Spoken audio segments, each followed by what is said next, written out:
Hey everybody, this is Laith Marouf from Free Palestine TV. We are heading to Touline village in South Lebanon, where Israeli air raids since the morning led to the martyrdom of 4 civilians, including 3 children and a woman, and the injury of at least 12 people. Before we continue this tour, I encourage you all to visit our website, freepalestine.video, to subscribe and donate, because we are in urgent need of donations so we can continue this production. We will be reaching Tulin soon, and we will show you the damage that has been done and continue our tour with you in the south of Lebanon.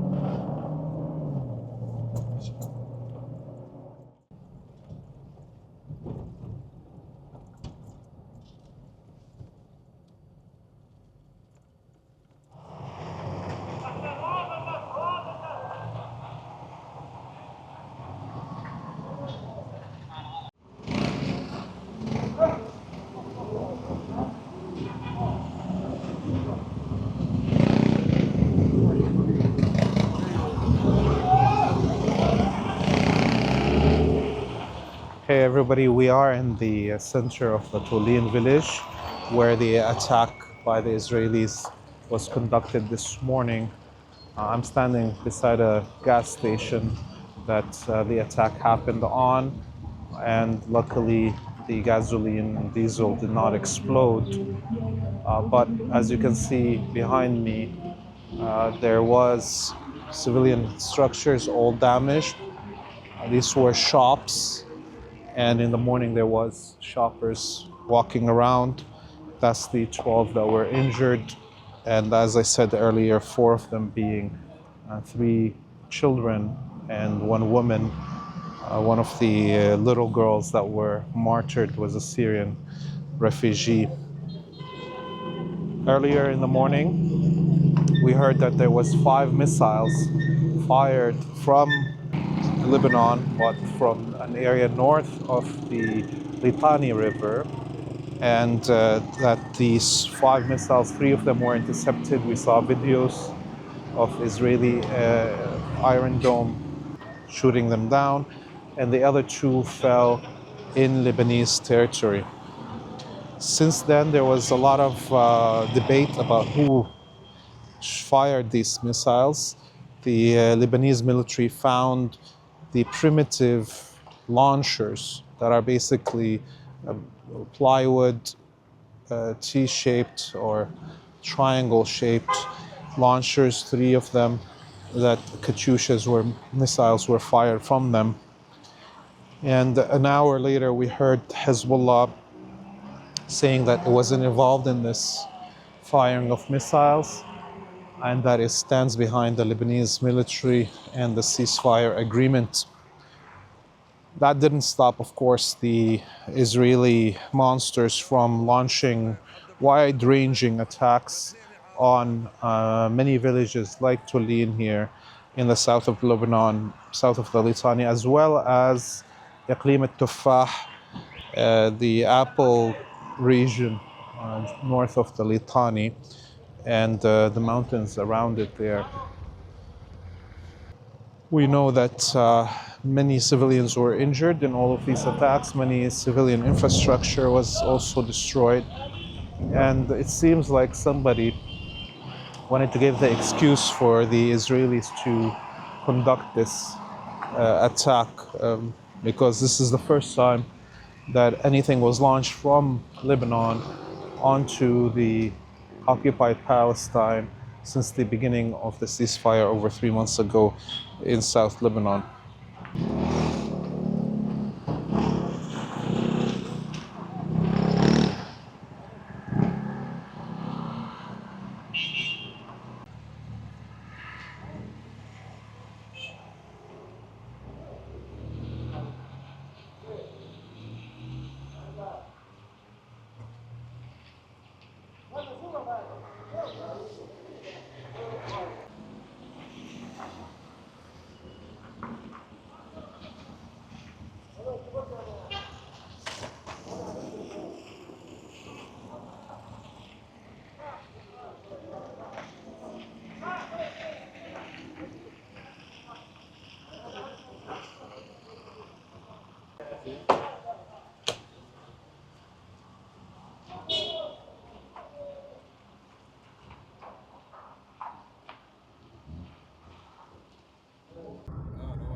So we did a tour in the south of Lebanon.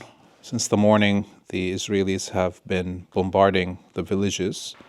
We made our way to Ali Jezzini's home, and thank you for having us so we can discuss a little bit what's been happening since the morning.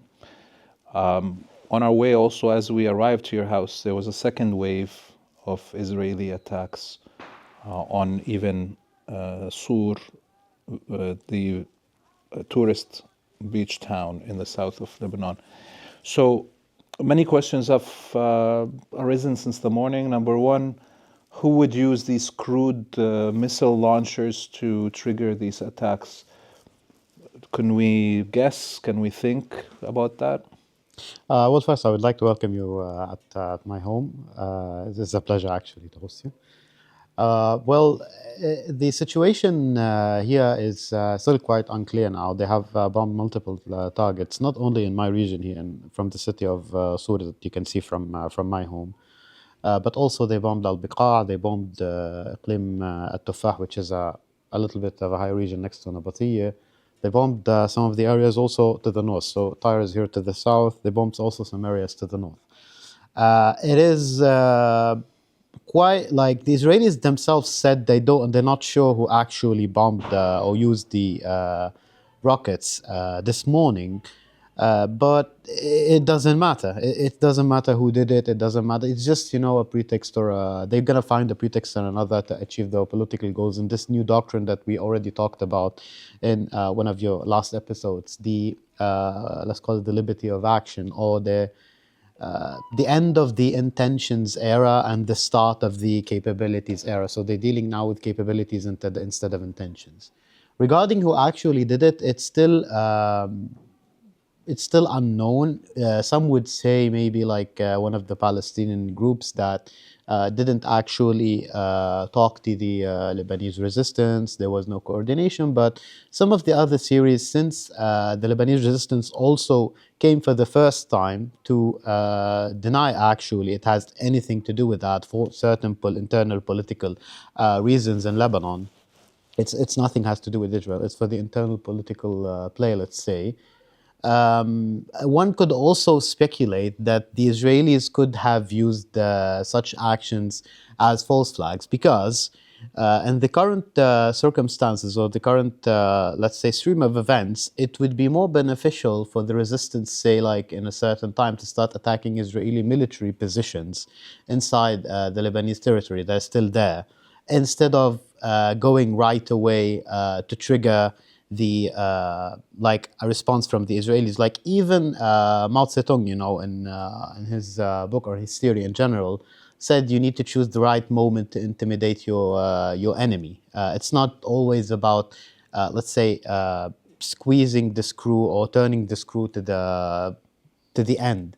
Like it's the same thing that was happening in the 90s. There was a lot of opportunities. For instance, when late commander of Hezbollah, Ahmad Moghniye, had a lot of opportunities to cause tremendous damage among the Israelis, he refrained from that because he was following a big strategy regarding why are we fighting? Why should we cause casualties in this exact moment? If there was a certain government or not, if there was internal events. So he was balancing it since, of course, the Lebanese resistance here was the weaker party. So it need to hit in the right spot at the right time to achieve its political goals. And that's also one of the things Mao did talk about in the theory of guerrilla warfare, like knowing the exact good time and circumstances where you need to apply force to achieve your political goals, because war is politics at the end of the day. So we saw this statement by Hezbollah basically denying that it had anything to do with this 5 Katyusha missiles that were fired. And we saw statements from both the new president, Aoun, and the new prime minister, Salami, both of them condemning these Katyusha missiles firing. And in a way, almost, they haven't made any statements condemning the attacks on the Lebanese villages. That's actually, for me, as a southern Lebanese citizen, that was more worrisome than the Israeli strikes themselves. We're almost used to that. We know that we might be in a certain, let's say, political situation which would require sacrifice and maybe patience. But it's quite remarkable how they didn't even comment on the events that were happening for 3 months. The Israelis' continuous aggression and more than 1,000 violations. And now, like the UNIFIL themselves, I read a statement now to al-Hadath, the Saudi network, saying that we saw no military action from Hezbollah since November. So technically, almost full compliance, we say compliance with the ceasefire agreement, while the Israelis continue to violate it. And we see here the Lebanese political authority is completely silent. They almost like talk about it in a very vague way. So the Lebanese presidency said today the actions that have been happening since 18 November.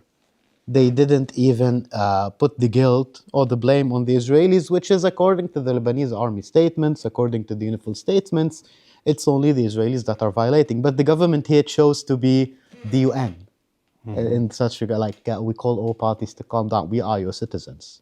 The people that are being bombed. Let's forget about the Lebanese resistance. Forget about Hezbollah that's not been doing anything on the, let's call it the border area.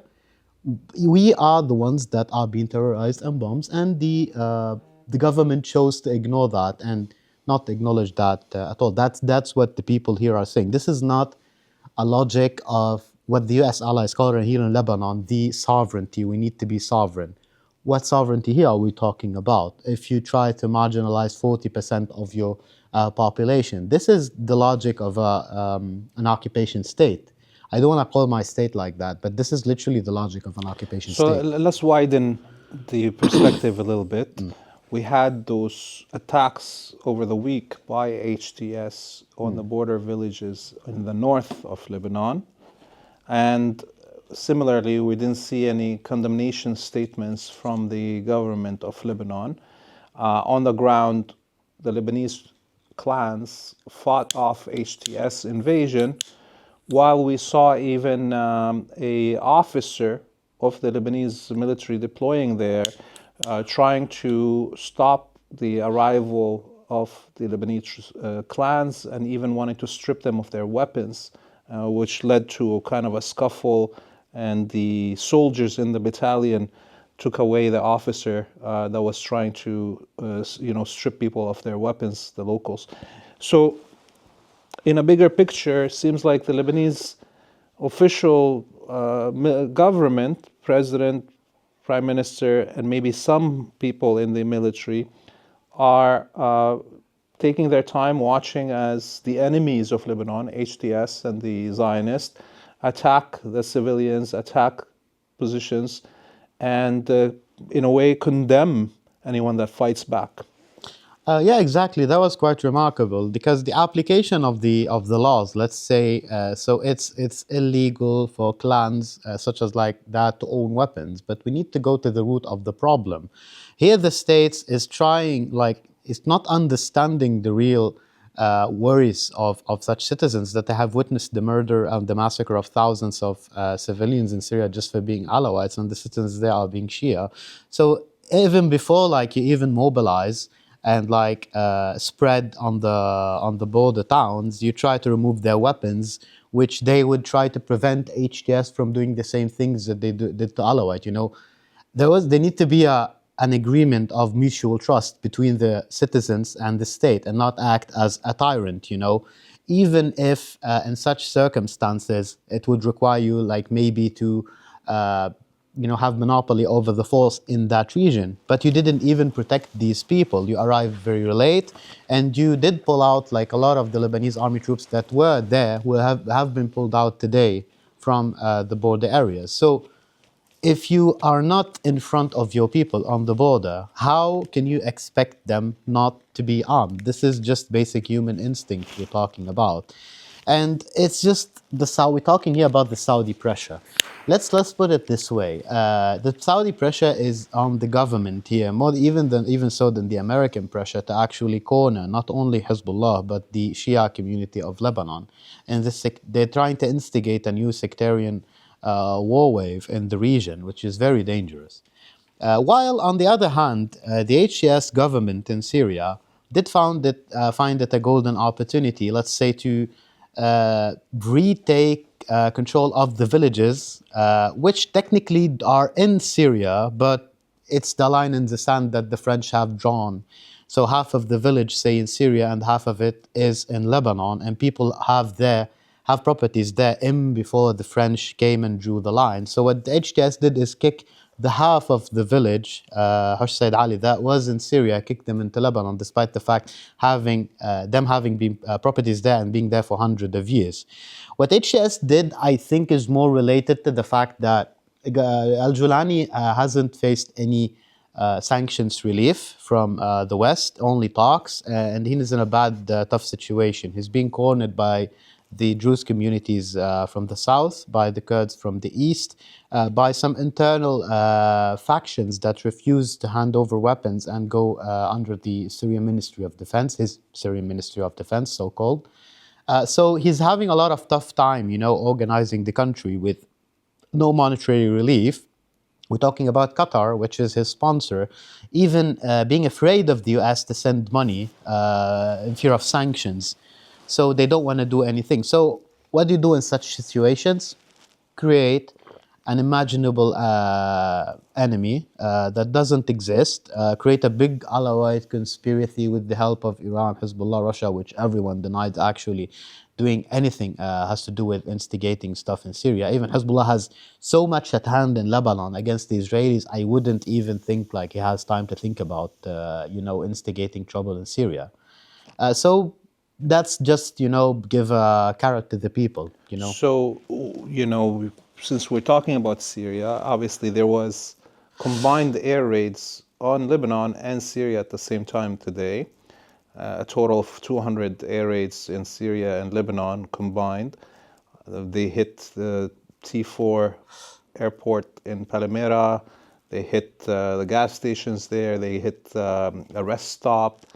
And they also are expanding their invasion of al-Qunaitra area in the south of Syria. This is all happening. And add to it, we saw a beginnings of an uprising in Turkey. Seems to be centered around the Alawi population because of the arrest of the Istanbul mayor, Imam Oghlu, who is Alawi himself. And already the Alawi population in the south of Turkey were threatening an armed rebellion because of the genocide in the coast of Syria of the Alawi population that's backed by the Turkish military. So how does, looking a little bit further to the future, obviously it's very hard right now to predict anything, but as we can see, the area of destabilization because of the collapse of the Syrian government to the hands of the HTS is increasing. Can we predict further, a little bit further, how this will affect Iraq, how this will affect Turkey? It is a quite volatile situation at the moment, re-engineering of the West Asia region. I think what pushed the things to the limit is not only, let's say, the massacre of Alawites in the Syrian coast, but rather an attempt from Erdogan to actually control or solidify his control over the Turkish state after the failed coup attempt, which neutralized the army, which was an active force in political life in Turkey. So now he is ousting his prime competitor now, which has 44 of the parties. It's had 44 of the votes. That's not a good thing to do if you want the so-called democratic life to continue, because you need to give a margin to the opposition to act, or things will turn violent. So he did choose a moment where he saw he is victorious now. Everybody's preoccupied with Gaza. Everybody's preoccupied with Syria. We might do such actions and marginalize the opposition completely. But The main problem here is not, we're not talking about, let's say, political opinions that you say you can actually diminish the the influence of the other parties, because they're based on material factors, on classes, the middle class, the secular Turkish middle class, the Alawites, some of the nationalist Turks. It's a conglomerate of various factions that have their let's say, interest being threatened directly by Erdogan. And he's actually calling for something non-negotiable. He's not actually asking, let's say, for mediation. He's asking completely to eliminate them from Turkish political life. So going on, let's say, kind of a dictatorship there. So I think the things will continue to escalate if he pushes it even further. But it is really early to judge if Turkey will plunge into chaos. You see, the Turkish central bank actually did sell or put on sale about $20 billion to actually stabilize the currency that has been collapsing. And that's also quite anticipated when, in geopolitics, when a state just expands so fast, like say taking over Syria, right away. Even Trump called it an unfriendly move to take over the whole of Syria. You would face that overextension problems, we call it.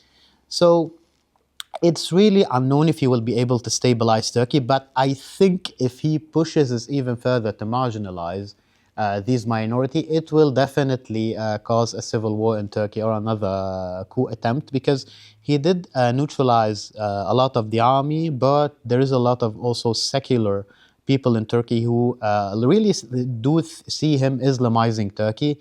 I know a lot of Turks from both sides of the conflict, and you see, they hate each other a lot. You reach a certain point where differences are unreconcilable. So they see, like, the secularists see Erdogan as the demon, the Islamist demon who wants to take our secularity and get an Islamic caliphate, and the others, the Islamists see them as the spawns of the devil, the agents of the West, the atheists, and whatever, the whole thing. So you're reaching a very critical point here in the Turkish politics. I think to sum it up, the deciding factor here is going to be Erdogan. If you're going to search for a reconciliation after what he did, the problem, if he do that, he's going to look like he's weak, he's backing off. Or if he's going to keep pushing and pressuring, which would turn it into a police state. On another note, I think Trump has less of a problem to actually deal with Erdogan if he actually did a police state. He just doesn't care about the facade or the masquerade like the maybe Joe Biden and the Democrats would have had problems to actually deal with them, not because they do agree with it. They are quite hypocrite, but it's just Trump is more pragmatic. He would have zero problems to deal with them, actually. Well, we are definitely living very unstable times. We don't know if the war is going to be triggered again here in Lebanon as it was triggered in Gaza. And, up until now, Syria's troubles are just barely destabilizing Lebanon, but as we see, it could grow. And who knows where things are going to go in Iraq. And Turkey, we touched upon, but the Kurds also is a big part of the formula there. We saw how the PKK ended its military confrontation with the Turkish government, but now with these troubles with the Alawi population and the secularists in Turkey, things could be triggered back again with the Kurdish population there. Erdogan's saving grace right now is that the Republicans in Turkey, the secular, the nationalists, actually are not on good terms with the Kurds. But if the Kurds and the nationalists manage to find some kind of reconciliation, he would be on the weaker side of the Turkish politics. He wouldn't have the majority. But the only thing now is that both factions of the seculars and the Islamist Turks do actually have problems with, let's call it liberal and maybe slightly left-leaning political Kurdish nationalism inside Turkey, which is actually cultural nationalism, not political nationalism. But you see, he can be easily marginalized if he plays his cards all at once. Yeah, because if we count just the Kurds and the Alawites and the Armenians, you're already talking around 25-30% of the population. Add to it the secular or Turkish nationalists, then you're definitely over the 50% of the population. Thank you very much, Ali Jezzini, for having us in your house. We hope to see you again. And until we meet you next time, visit our website, freepalestine.video, share our content, donate, and until we see you next time, we bid you all a free Palestine.